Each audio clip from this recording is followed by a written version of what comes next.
가스펠 프로젝트 38번째 시간, 오늘 주제는 하나님이 말씀하실 때입니다. 믿음 생활을 하는 그리스도인들에게 가장 중요한 도구가 있다면 성경 말씀입니다. 만일 우리에게 성경이 없다면 어떻게 되었을까? 한번 우리가 생각해 볼 필요 있습니다. 하나님의 말씀이 만약 없다면 어떻게 이 세상이 생겨났는지 그 기원을 알 수 없을 겁니다. 또 하나님이 어떤 분이신지 하나님에 대해서도 우리가 제대로 알 수가 없습니다. 무엇보다도 우리의 삶에 있어서 무엇이 옳고 무엇이 그른지 우리는 그것도 분별해낼 수 없습니다. 성경은 마치 우리에게 나침반과 같습니다. 바다를 항해하는 배가 제일 중요한 것이 있다면 나침반입니다. 망망한 바다에 있을 때 배의 방향을 나침반이 알려줍니다. 우리 인생도 사실은 바다를 항해하는 배와 같습니다. 우리의 삶에 있어서 성경은 나침반과 같이 우리의 삶을 방향을 인도합니다. 그리고 그 나침반대로 가면 결국 우리는 하나님이 원하시는 방향으로 온전한 삶을 살 수가 있을 겁니다. 성경의 역사를 보면 하나님께서 말씀으로 자기를 나타내십니다. 그런데 성경 속에 하나님께서 말씀하실 때 그 하나님의 말씀을 잘 듣는 사람이 있습니다. 하나님께서 그 말씀을 잘 듣는 사람을 통해서 하나님의 말씀을 알려주십니다. 근데 하나님의 말씀을 들려주어도 그 말씀을 잘 듣지 못하는 그러한 시기와 또 사람들이 있습니다. 특별히 하나님께서 이스라엘 가운데 말씀을 잘 나타내지 않던 때가 있습니다. 하나님께서 이스라엘 백성들 가운데 말씀을 침묵으로 일관하던 때가 있었는데 그 대표적인 때가 바로 사사시대입니다. 사사시대에는 이스라엘 백성들이 가나안에 들어가서 막 정착하던 정황입니다. 근데 그 정황에 하나님께서 이스라엘 백성들 가운데 말씀으로 잘 계시하지 않았습니다. 이제 사사시대가 끝나고 왕국시대로 넘어가는 그 과도기 때에 하나님께서 이제 말씀하기 시작을 합니다. 그 사사시대에서 왕국시대로 넘어가는 때에 하나님의 말씀이 이제 사무엘을 통해서 이스라엘 가운데 나타납니다. 하나님께서 오늘 본문 속에 보면 하나님의 말씀을 사무엘에게 말씀하실 때 그 말씀이 어떻게 사무엘에게 전달되었는지, 그리고 그 전달받은 말씀을 어떻게 이해하고 믿고 또 선포했는지 우리는 사무엘을 통해서 하나님의 말씀이 임하는 과정을 봅니다. 첫째는 하나님의 말씀을 우리는 잘 받을 준비를 해야 합니다. 오늘 사무엘상 3장 1절을 보면 아이 사무엘이 엘리 앞에서 여호와를 섬길 때에는 여호와의 말씀이 희귀하여 이상이 흔히 보이지 않았더라 말씀을 합니다. The Lord was rare라고 되어 있습니다. 하나님의 말씀이 희귀하였다 말씀을 합니다. 여기 말씀이 희귀했다 이 의미는 하나님께서 이스라엘에게 정기적으로 말씀하지 않았다 의미입니다. 그 결과 사람들은 하나님의 말씀을 듣는 그 훈련이 익숙하지 않았습니다. 하나님의 말씀을 듣지 못함으로 인해서 이스라엘 가운데 어떤 일이 벌어졌을까요?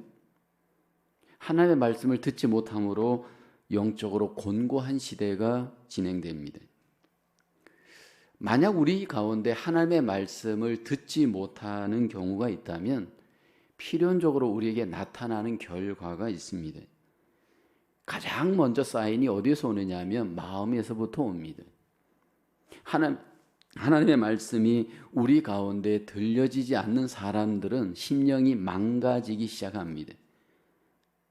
그 마음이 스포일 되어지기 시작하면서 그 삶도 망가지기 시작을 합니다.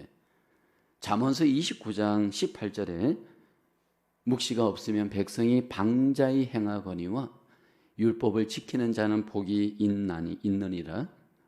이 하나님의 말씀이 우리 안에 오지 않을 때, 그 말씀이 없을 때 여기 보면 방자히 행한다, 잠언서는 말씀을 합니다. 여기 방자하다 이 의미는 자기 소견대로 함부로 삶을 살다 의미입니다. 사사시대 때 그랬거든요. 자기 소견대로 인생을 자기 마음대로 살았습니다. 그로 인해서 그 인생의 결국은 파멸의 결국, 망하는 결국을 맞이하게 되죠. 사사시대의 이스라엘의 삶이 하나님의 말씀이 희귀한 삶을 살았습니다. 이제 하나님께서 그 상황에서 사무엘에게 하나님의 말씀을 들려주기 시작을 합니다. 그 첫 번째 말씀이 사무엘에게 하나님이 찾아오죠. 4절을 보면 하나님의 음성이 사무엘에게 찾아옵니다. 근데 그 하나님의 음성을 사무엘이 듣지를 못합니다. 엘리가 나를 부른 줄 알고 달려가서 나를 부르셨습니까? 묻습니다. 왜 사무엘은 하나님의 음성을 엘리 음성으로 착각을 했을까요? 말씀이 희귀하다 보니까 하나님의 음성인지 사람의 음성인지 분간이 되지 않는 겁니다. 하나님의 말씀을 듣지 못하고 삶을 살다 보니까 분별력이 떨어져 버렸습니다. 본문 6절을 보면 여호와께서 다시 사무엘을 부르시는지라 하죠. 두 번째 또 사무엘이 엘리에게로 달려갑니다. 당신이 나를 부르셨기로 내가 여기 있습니다. 엘리가 말합니다. 내 아들아, 내가 부르지 아니하였다. 그래서 다시 또 사무엘이 눕게 되어집니다. 왜냐하면 7절에 보면 사무엘이 아직 여호와를 알지 못하고 여호와의 말씀도 아직 그에게 나타나지 아니한 때라 하나님의 일은 했지만 하나님의 말씀을 받은 경험이 없다 보니까 하나님의 말씀을 듣는 것이 익숙하지 못합니다. 세 번째 하나님께서 사무엘에게 8절에 나타나죠. 여호와께서 세 번째 사무엘을 부르시는지라 그가 일어나 엘리에게로 가서 이르되 당신이 나를 부르셨기로 내가 여기 있나이다 하니 엘리가 여호와께서 이 아이를 부르신 줄을 깨닫고 엘리도 그 상황을 이해하지 못하고 분별하지 못하였다가 세 번째 가서 이제 엘리는 하나님이 부르신 줄을 깨닫고 아직 사무엘은 깨닫지 못합니다.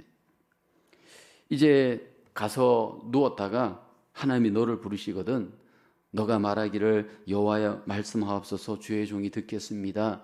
그렇게 하라고 엘리가 일러줍니다.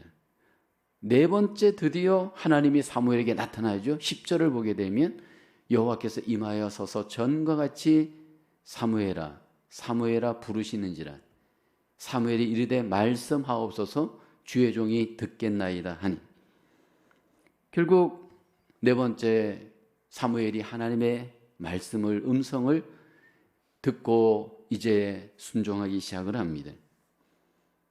왜 사무엘은 듣지 못하였을까요? 말씀을 들을 준비가 안 되어 있기 때문입니다. 이것은 여전히 오늘 우리에게도 똑같이 적용이 되어집니다. 하나님께서 말씀하여도 그 말씀이 오늘 우리가 들을 수 있기 위해서는 내가 그 말씀을 들을 준비가 되어 있어야 합니다. 물론 하나님이 말씀하던 방식은 다릅니다. 사무엘과 같은 이 시기에는 직접 하나님이 음성으로 나타나서 말씀하셨습니다.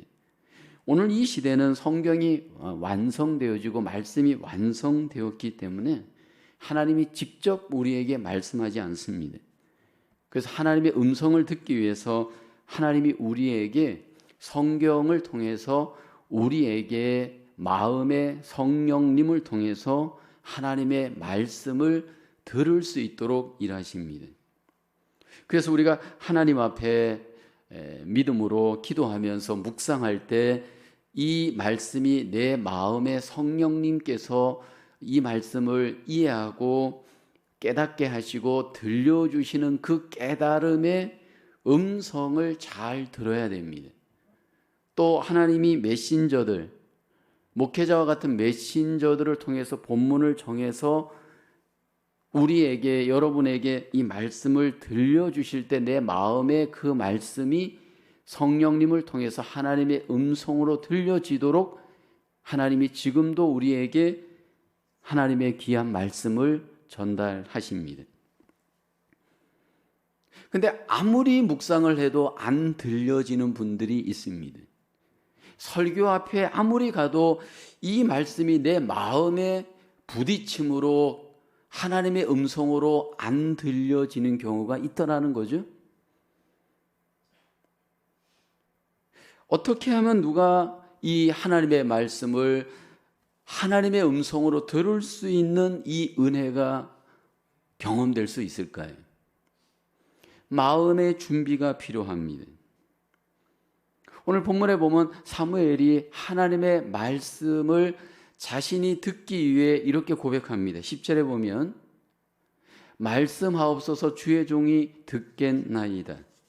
하나님의 말씀을 듣기 위해서 마음의 믿음으로 소원하며 준비합니다. 그 마음의 소원함으로 준비할 때 그 마음 가운데 하나님의 음성이 들리는 그 시작점이 되어집니다.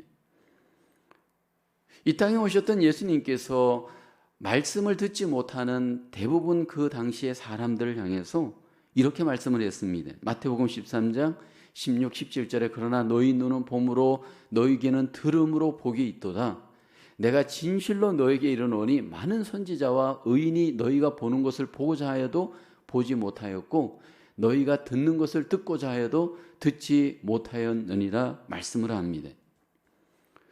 듣고 보고 깨닫고 하나님의 음성으로 그것들이 내 안에 전달되어질 수 있는 그 복, 그 은혜를 누가 누릴 수 있느냐라는 겁니다.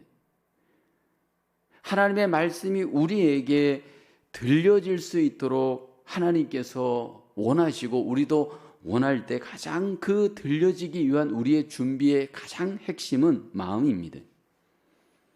마음이 준비될 때 하나님의 놀라운 말씀이 들려지기 시작을 하는데 예수님은 마태복음 13장에서 마음을 밭에 비유를 합니다.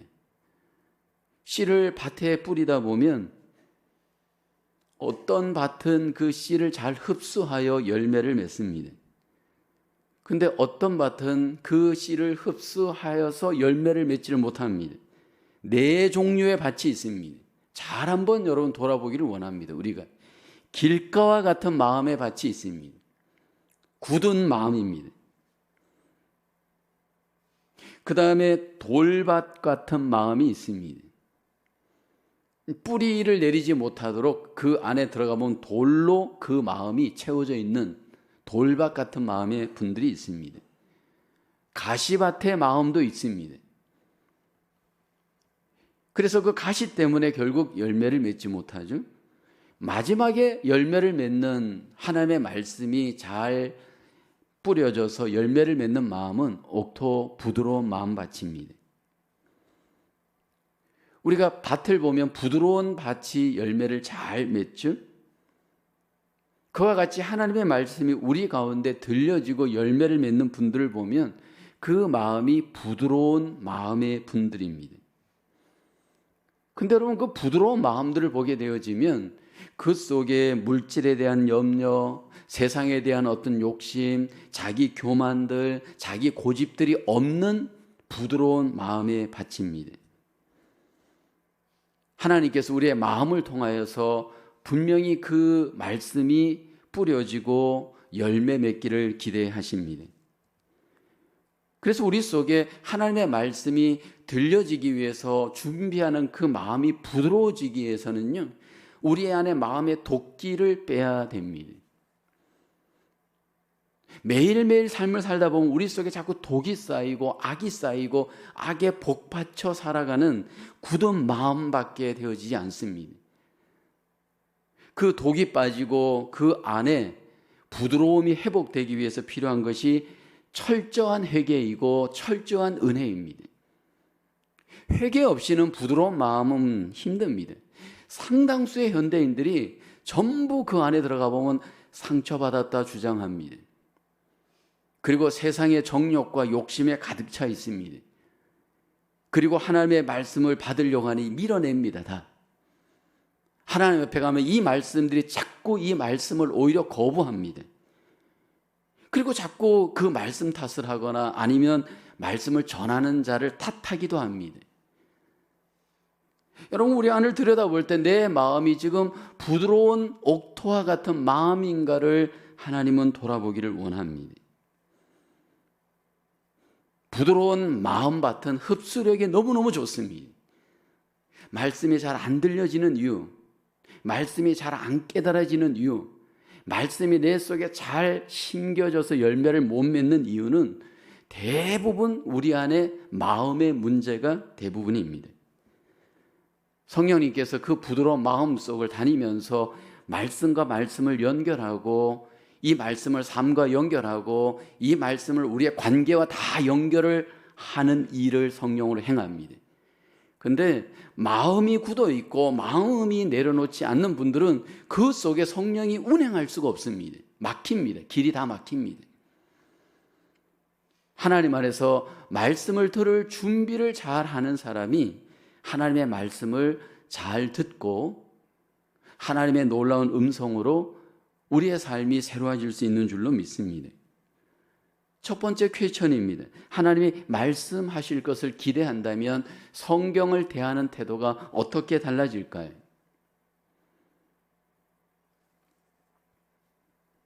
하나님의 말씀이 내 속에 정말로 일하시고 역사하실 것을 정말 믿고 기대한다면 성경을 대하는 태도가 우리에게 분명히 구별될 겁니다. 사실은 여러분, 우리가 밥상 앞에 가보면 시장이 반찬이다라는 말이 있습니다. 내가 배가 고프면요, 어떤 반찬도 어떤 밥상도 너무너무 맛있게 먹습니다. 근데 내가 시장함이 없으면 어떤 반찬도 나에게 맛이 될 수 없습니다.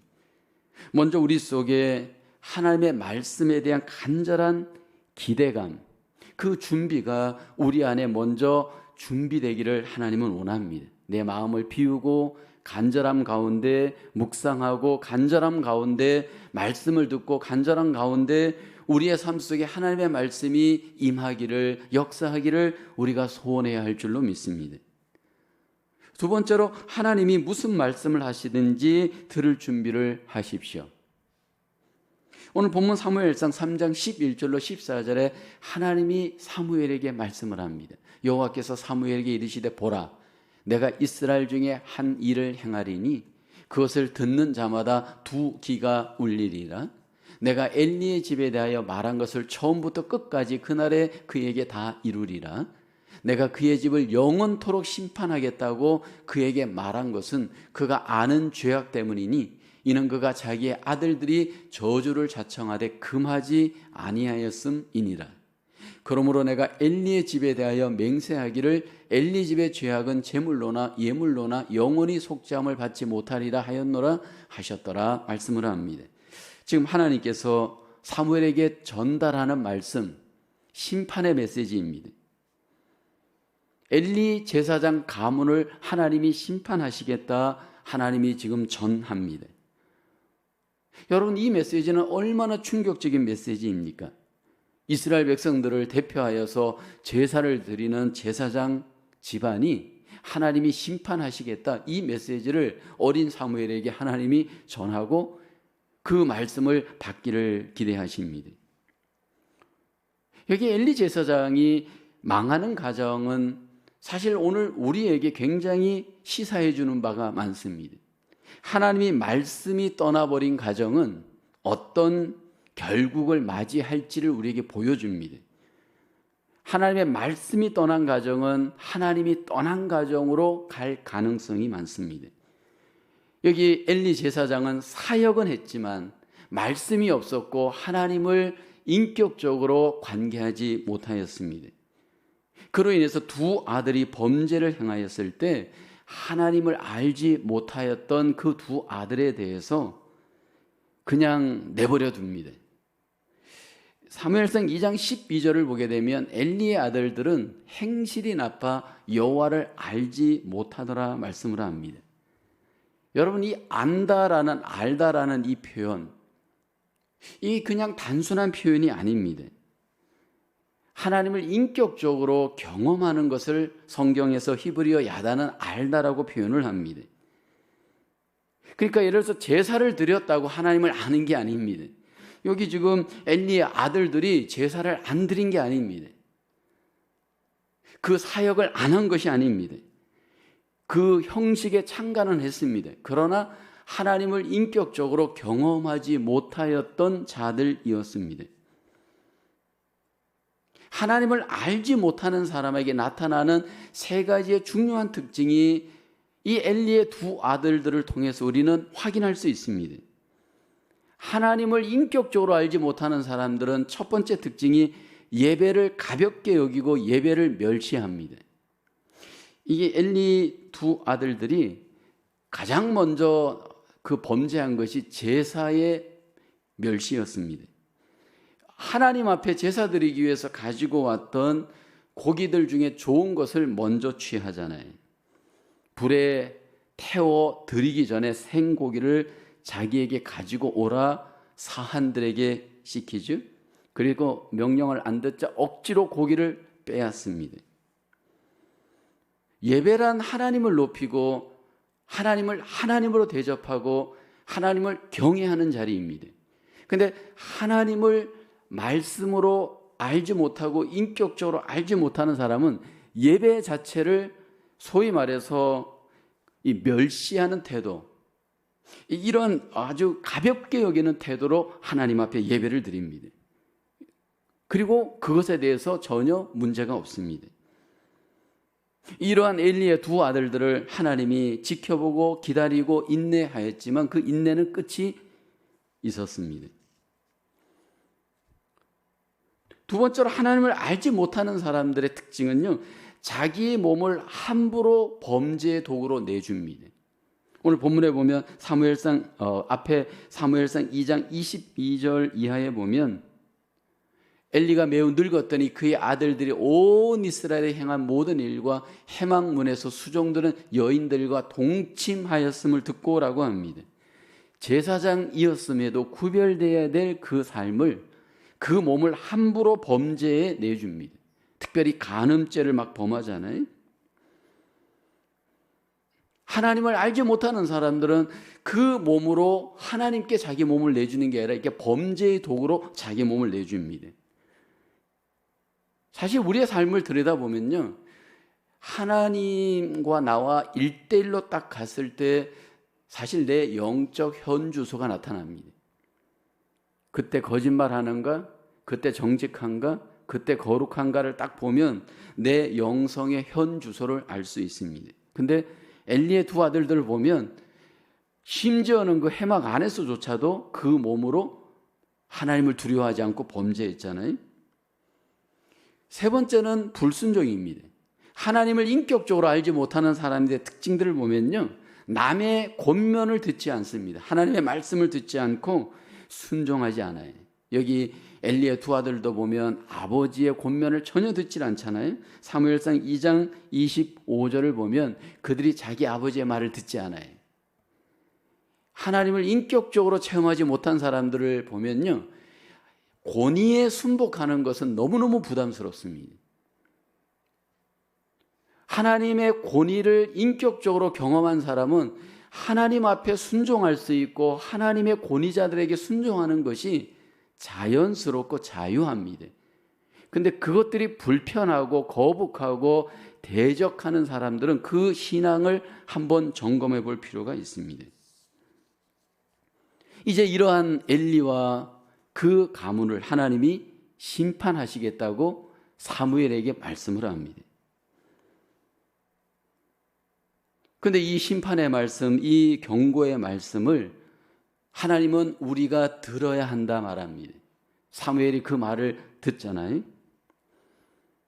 오늘 여전히 우리에게도 하나님은 우리에게 위로의 말씀도 주시고 은혜의 말씀도 주시지만 이런 심판의 메시지, 회개의 메시지, 경고의 메시지를 우리에게 주십니다. 그때 우리가 그 말씀을 듣고 내 삶 속에 그것을 적용할 수 있는 은혜가 하나님이 우리에게 원하시는 뜻입니다. 근데 여러분, 문제는 이러한 경고나 회개나 심판의 메시지를 할 때 이게 우리 속에 억셉하기가 쉽지가 않죠? 거부감이 일어나잖아요. 상당한 경우 우리가 큐티를 하든지 설교를 듣든지 할 때 나를 그냥 그대로 받아주고 위로해주는 말씀을 들을 때는 굉장히 은혜롭지만 이런 어떤 책망과 심판의 메시지를 들을 때는 굉장히 우리가 부담감이 일어나잖아요. 근데 우리에게 필요한 것이 어떤 말씀도 하나님의 말씀으로 들을 수 있는 마음, 들을 수 있는 귀를 갖고 하나님은 우리가 세워져 가기를 원하시는 줄로 믿습니다.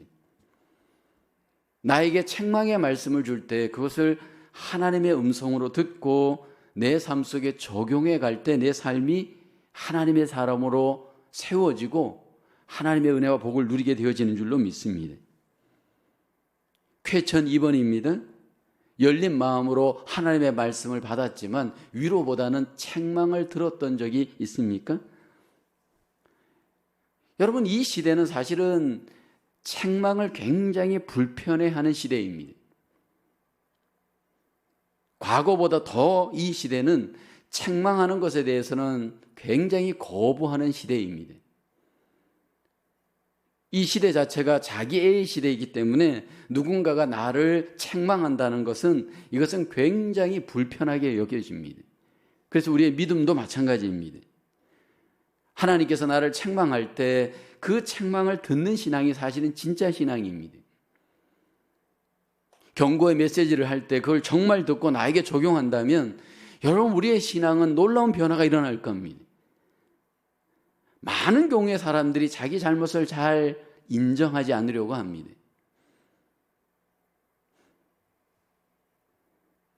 근데 하나님께서 그 말씀을 나에게 주시면서 나로 하여금 인정하고 고쳐갈 때 하나님은 우리를 통해서 더욱더 영광을 받으시고 기뻐하시는 줄로 믿습니다. 위로의 메시지도 듣지만 책망의 메시지도 들으면서 우리의 삶이 하나님 앞에 온전하게 세워져 갈 수 있는 저와 여러분 되기를 주님의 이름으로 축복합니다. 세 번째로 하나님의 말씀을 전할 준비를 하십시오. 이제 하나님께서 사무엘에게 말씀하였고 책망의 말씀까지 하신 뒤에는 이 말씀을 이제는 전해야 될 책임도 사무엘에게 있습니다. 사무엘상 3장 17절에 보면 이르되 내게 무엇을 말씀하셨느냐 청하노니 내게 숨기지 말라. 내게 말씀하신 모든 것을 하나라도 숨기면 하나님이 내게 벌을 내리시고 또 내리시기를 원하노라 하는지라. 엘리가 사무엘에게 말합니다.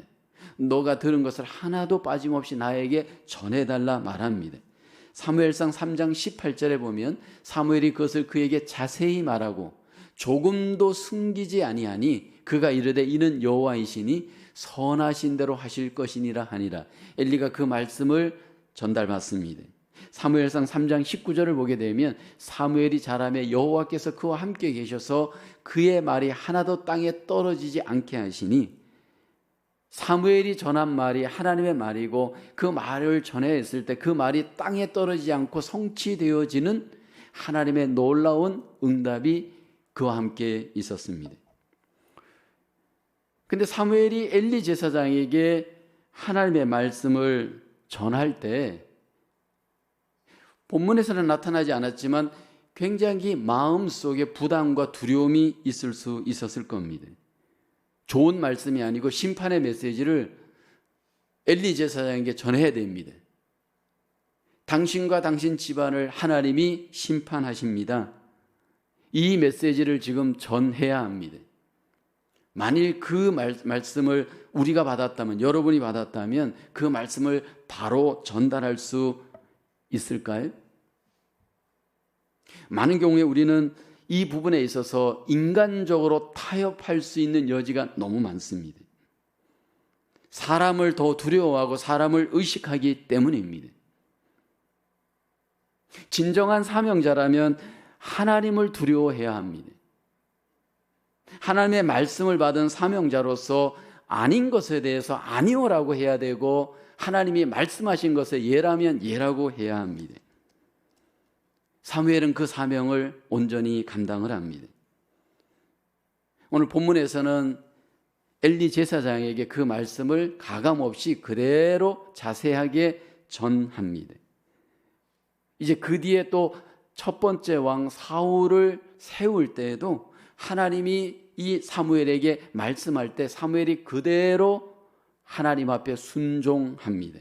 사무엘상 9장 27절 이하에 보면 성읍 끝에 이름에 사무엘이 사울에게 이르되 사한에게 우리를 앞서게 하라 하니라. 사한이 앞서감으로 또 이르되 너는 이제 잠깐 서 있으라. 내가 하나님의 말씀을 내게 들려주리라 하더라. 그리고 10장 1절에 보면 이에 사무엘이 기름병을 가져다가 사울의 머리에 붓고 입맞춤에 이르되 여호와께서 내게 기름을 부으사 그의 기업의 지도자로 삼지 아니하셨느냐. 하나님께서 사무엘을 통해서 사울에게 이스라엘의 왕으로 삼으라 말씀하시고 그렇게 말씀한 대로 말하고 사무엘이 그대로 순종하죠. 이것은 좋은 일이니까 순종하기 쉽습니다. 그런데 나중에 사울이 교만하여서 범죄하자 하나님이 사울을 왕에서 드랍을 시킵니다. 그리고 사무엘에게 그 말을 전하라고 하죠. 사무엘상 15장 16절에 사무엘이 사울에게 이르되 가만히 계시옵소서. 간밤에 여호와께서 내게 이르신 것을 왕에게 말하리다 하니 그가 이르되 말씀하소서. 사무엘상 15장 22, 23절에 그 핵심이 이것입니다. 사무엘이 이르되 여호와께서 번제와 다른 제사를 그의 목소리를 청조하는 것을 좋아하신 같이 좋아하시게 했나이까. 순종이 제사보다 낫고 듣는 것이 순양의 기름보다 나으니 이는 거역하는 것은 점치는 죄와 같고 완고한 것은 사신 우상에게 절하는 죄와 같음이라. 왕이 여호와의 말씀을 버렸으므로 여호와께서도 왕을 버려 왕이 되지 못하게 하셨나이다 하니 이 말을 사무엘이 사울에게 전했습니다. 참 이게 여러분 사명자로서 하나님의 말씀을 내가 아는 것도 중요하고 받는 것도 중요하지만 전하는 것 이것도 굉장히 중요한 사명입니다. 결국 사무엘이 이렇게 순종함으로 하나님의 말씀이 사무엘이 전한 대로 그것이 엘리 제사장 가정에도 그대로 응답되고 사울에게도 그대로 응답되어지고 나중에 보면 다윗에게도 그대로 응답이 되어집니다. 오늘 여전히 우리에게도 하나님은 말씀을 받고 끝이라 말하지 않고 그 받은 말씀을 우리에게 나누기를 원하십니다. 우리가 받은 말씀을 하나님은 우리가 전하기를 또 우리에게 명령하시죠. 그 가장 핵심이 바로 복음입니다. 하나님 우리에게 복음을 주시고 복음을 전하라 우리에게 말씀하시잖아요. 복음이란 예수님의 하나님 아들 되심과 예수님이 우리를 위해서 행하신 십자가의 고난과 죽으심과 부활하심의 메시지가 복음입니다. 우리에게 그 말씀을 우리에게 받은 그 말씀을 우리가 받은 말씀을 우리가 아는 누군가에게 하나님은 우리에게 전하기를 원하십니다. 사도행전 1장 8절에 보면 오직 성령이 너희에게 임하시면 너희가 권능을 받고 예루살렘과 온 유대와 사마리아 땅끝까지 이르러 내 증인이 되리라 하시니라. 우리에게 증인이 되라 그 말씀을 전하면서 증인되기를 원하십니다. 그래서 우리는 하나님의 말씀을 받을 때 은혜도 있고 받을 때 각성의 축복도 있지만 이것을 전해야 될 거룩한 사명도 우리에게 있는 줄로 믿습니다. 퀘스천 3번입니다. 어떻게 하면 하나님의 말씀을 다른 이들에게 신실하게 전할 수 있을까요? 사무엘이 신실하게 하나님의 말씀을 전했잖아요. 물론 그 전하는 메시지 중에는 좋은 메시지도 있지만 좋지 않은 메시지도 전했습니다. 어떻게 하면 우리가 신실하게 하나님의 말씀을 전할 수 있을까요? 사람을 두려워하지 않고 또 우리 속에 어떤 인간적 부담감을 떨쳐내고 신실하게 말씀을 전해보신 경험들이 우리에게 여러분 언제 있었습니까? 이 부분이 사람을 의식하지 않고 하나님만 의식하고 신실하게 전하기 위해서는 결국 우리 안에 성령의 능력으로 충만해 있지 아니하면 어려운 것 같습니다. 성령님이 충만하지 않으면 자꾸 사람을 의식합니다. 목회자인 저는 그걸 많이 경험합니다. 제가 성령으로 충만하면 사람을 의식하지 않고 담대하게 설교할 수 있습니다. 그런데 이게 성령이 충만하지 않으면 자꾸 사람을 의식할 수 있는 위험이 있습니다. 이 메시지 주고 누가 다치는 건 아닌가? 이 메시지 주고 누가 또 시험 드는 건 아닌가? 인간적으로 갈 위험이 너무 많습니다.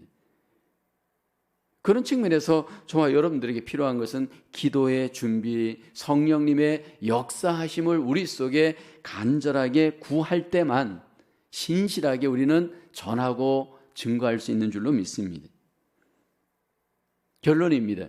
하나님은 우리에게 항상 말씀하십니다. 어두운 시간에도 말씀하시고 내가 의심할 때도 하나님은 말씀하십니다. 지금도 하나님이 우리에게 말씀하십니다. 어쩌면 이 시간도 하나님이 이 메시지를 우리에게 할 때 나를 향한 하나님의 뜻이 있을 수 있습니다. 먼저 마음을 겸손하게 내려놓고 부드러운 마음으로 주의 말씀을 주의 음성으로 들을 수 있는 저와 여러분 되기를 원합니다. 그리고 그 말씀을 우리가 듣되 나에게 축복의 메시지, 위로의 메시지만 듣는 것이 아니고 책망의 메시지도 받아들일 수 있는 우리의 삶과 믿음이 되어야 할 줄로 믿습니다. 그리고 그 말씀이 한 걸음 더 나아가 전할 수 있기를 원합니다. 성령의 능력에 의지하여서 그 메시지를 우리의 가까운 이웃들에게 전하면서 이 땅에 하나님의 뜻을 나타내고 하나님의 영광을 드러내는 저와 여러분의 삶으로 우리 모두가 승리할 수 있기를 주님의 이름으로 축원합니다.